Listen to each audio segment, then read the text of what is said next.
ค่อยค่อย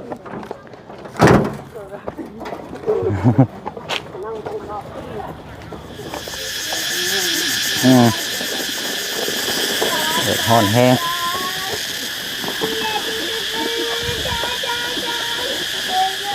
น้องวายด่านน้องแช่อยู่บ้านสมูนน้องปลูกแคนโหเล่าผัวคนอยู่บ้านเจ้านี้เนาะลูกชายเขาเอาลูกชายจะบ่ใช่ลูกชายแท้ๆนี่บ่เอ้าทางว่า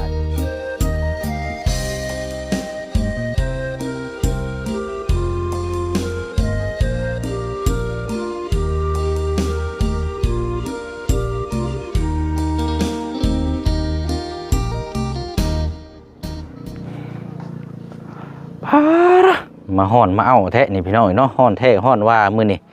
บ่าย2บ่าย3โมงเนี่ยก็ยังแสบบีอยู่โพดแหละนี่เนาะ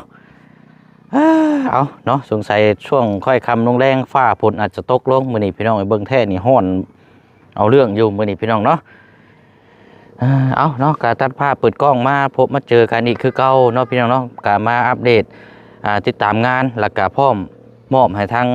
พอน้องหลานน้อยดำเนินการนำกันอีกเนาะพี่น้องเนาะสำหรับทางห้องน้ำน้องน้อยเนาะกำลังดำเนินการอยู่เนาะพี่น้องเนาะกับสบายดีและสวัสดีพ่อแม่พี่น้องเบิร์ดสุขุสุคนเด้อพี่น้องเนาะช่วงนี้ก็นี่แหละพี่น้องเนาะเขาก็ติดตามเวียกงานสำหรับทางห้องน้ำของทางน้องน้อยแล้วก็ติดตามเบื้องทางผลงานของทางพอน้องน้อยเนาะถือว่าเป็นครั้งแรกอันนี้ก็ว่าผลงานของทางพ่อเพิ่นนี่ว่าสิออกมาแบบใดเนาะพี่น้องเนาะถ้าว่าโอเคก็แม่นว่าผลแล้วพี่น้องเนาะเวียกงานกำลังจองต่ออยู่กับแม่นเคสของทางน้องน้ำเนาะน้องน้ำอยู่บ้านสกีพี่น้อยแม่นเห็นของน้ำตัวนั้นต่อเลยนั่นก็เพราะว่างบก็มาครบแล้วเนาะพี่น้องเนาะ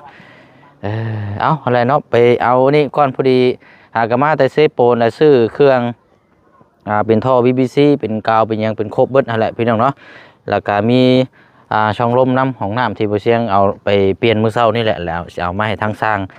เพื่อดำเนินการติดตั้งให้แล้วเนาะพี่น้องเนาะแล้วก็ติดตามเบิ่งน้ำกันอีกตัวใดมันขาดซื้อซอยมาใส่เนาะพี่น้องเนาะเดี๋ยวไปเบิ่งน้ำกันเนาะพี่น้องเนาะโอ้แน่พี่น้องเนาะมัดใส่ตัวนี้แล้วมาเนื้อมานี่แหละ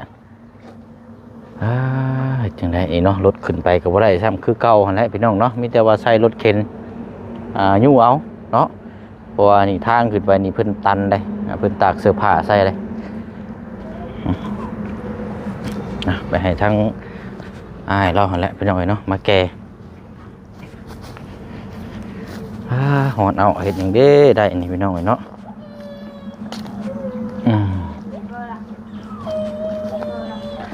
มาหอนมาเอาแท้นี่เนาะใส่ดิบันนี่สร้างเขาเงียบแท้เนาะเมื่อเราบอกเนาะเมื่อกินข้าวเราบอกนี่โอ้ไว้ดีโดนี่พี่น้องเนาะก็ได้สำนีเลย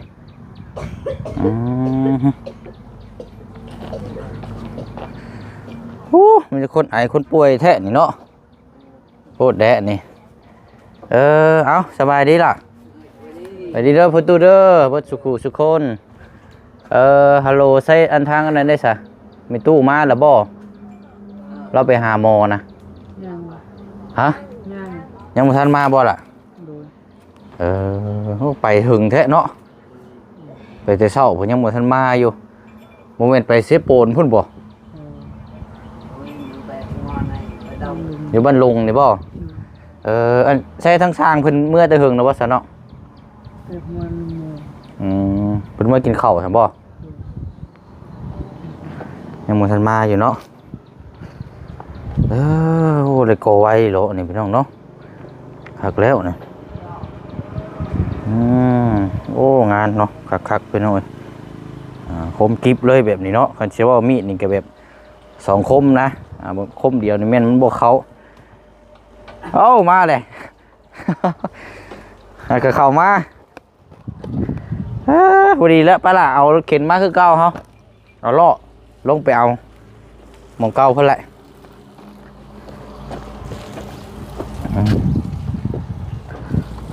หากมาฮอดเขากะ อากามาจะเชฟโปรดลงมาพี่เลยเอาเนาะพอดีเขาเอาท่อนะซื้อแกท่อมาให้หมอเราฮะหมอเราเอาล่อมาคือเก่าเขาเรา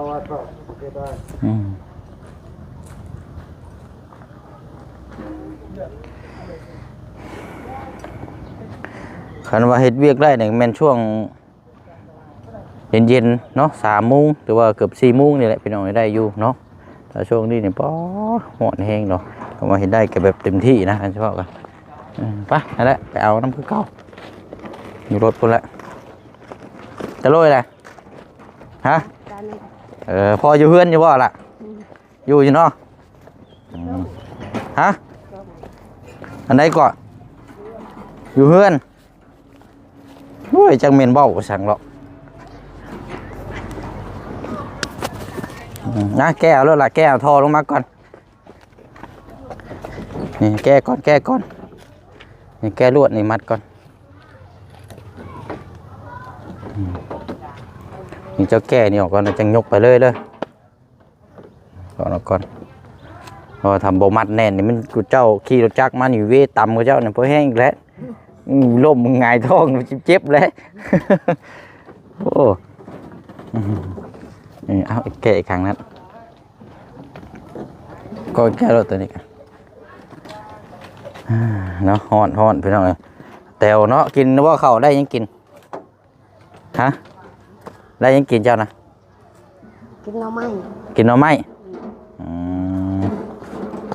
นี่แก้ตัวนี้ก่อนละโอเคลงมาก่อนมาเอาดินบล็อกก่อน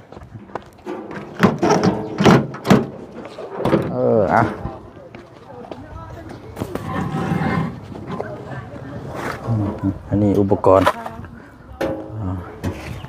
ช่องลมอันนี้เนาะแกงหน่อไม้เนาะต้มหรือแกงฮะ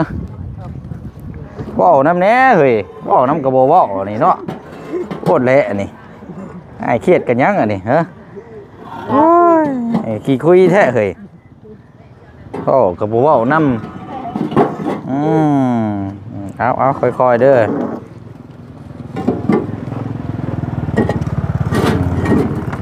เห็ดอย่างเดียวนะเห็ดเวียกกันเนาะไม่ต้องว่าอย่างไรเบิดอยู่บ่อรอบเดียว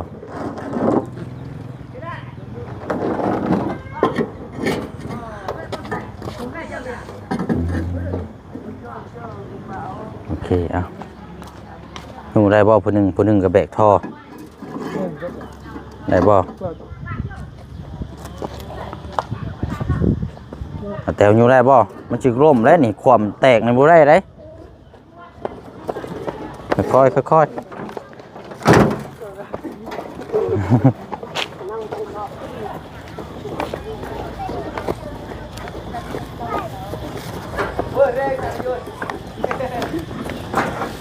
ครึ่งน้ำเล่าเลยเด้อจับในเด้อร่มได้แตกได้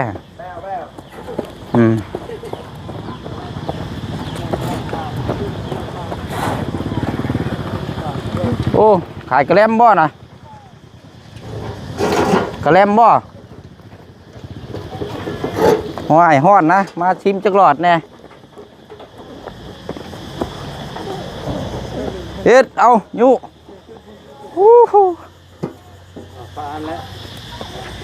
เอาเดียงลงนี่ก็ได้ล่ะได้เกาะแล้วขายยังล่ะขายยังเนาะเป็นกระแลมกับพวกกินอยู่อากาศร้อนนี่พี่น้องจนลายเพิ่นเห็นเพิ่นเลาะขายกระแลมเอาเลี้ยงลงนี่ละเดี๋ยวให้พอเพิ่นจับใส่เจ้าหานใส่รู้เด้อพอเด้อมันมี12 ก้อนทั้งนั้นทั้งหลังพุ่นข้างละ3บ่มันมี12เนาะเราต้องจับใส่เบิ้งกันแล้วตัวใดมันงามกับเบียงใส่คือเจ้าเฮ็ดนั่นแหละโอเคเอารถไปไหว้ไปฮะ ตัวนี้ข้างหน้านี่3เนาะข้างหน้านี่3 ก้อนเรียงเป็นแถวเลยก็ได้ข้างหลังพุ่นก็ข้างนี้3ข้างหลังพุ่น4 เนาะเห็นบ่พี่น้องได้เบิ่งแต่มันแต่ว่าต่อแถวน้อยนี่บ่ใส่ก็ได้ปิดเลยแล้วก็ได้เนี่ยทำแบบนั้นก็พอได้มีลมหายใจในจักหน่อยเนาะ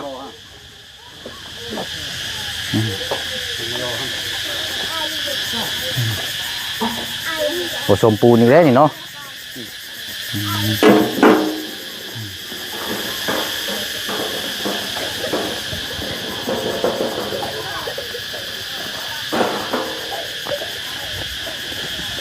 ข้างคอกเล่นอะไร ฮะ มื่นนะเอาไปช่วยๆเลยมื่นยังไปทำรถกรุบหยุดหลุดลูกชาย อ๋อบ่เป็นหยัง แต่เดือนวันที่หนึ่ง อ๋อเที่ยววันตำรวจยึดอันไปอันบ่บ่เป็นหยังจะไปเวียกก้าวก่อนก็ได้แล้วจะจังมาก็ได้เนี่ยก็ คันเขาโชคดีเอาบริสุทธิ์เขาเอาเงินปะเลยนะ อืม เมื่อคิดอย่างรถที่น้อยกับพื้นมันเอาหมดเลย กันเพิ่นสิคาดเพิ่นสิเอาได้อันซ้ายนี่วัด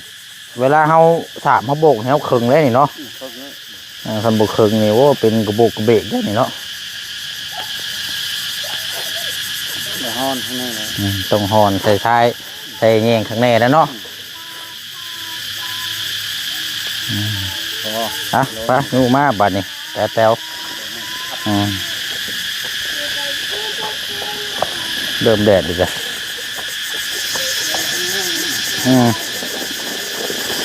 เดือดฮ้อนแห้ง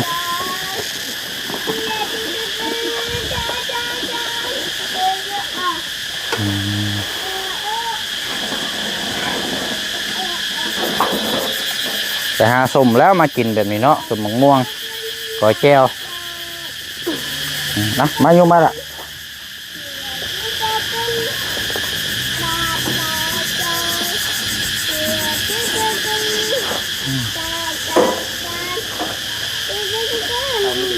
ตอนนี้เนาะคุดใช่นี่เนาะเพราะให้เที่ยวง่ายเนี่ย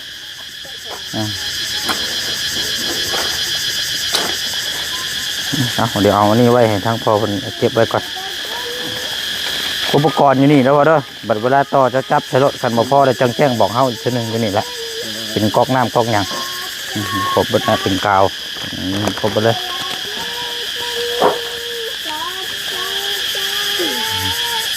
โอ้ยจักกันนี่เนาะอ่อนซ้อนเด้เสียงม่วนแค่นี้นี่แหละก็นี่ไม่ช่วยสิสมังนะกันว่าก่อน4เนาะ4เป็น8 9 11 2 3พวกมันก็บ่พอเนาะมันจะ3ไปหน่อยเนาะเดี๋ยวให้ทางเพิ่นจับใส่เอานี่12ก้อน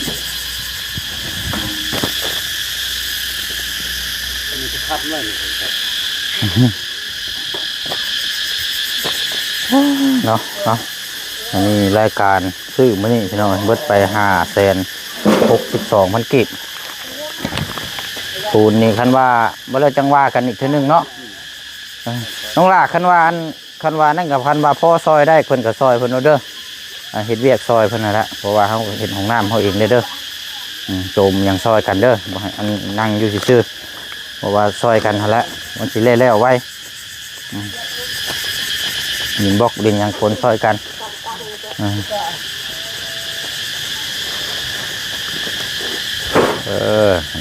ดีละ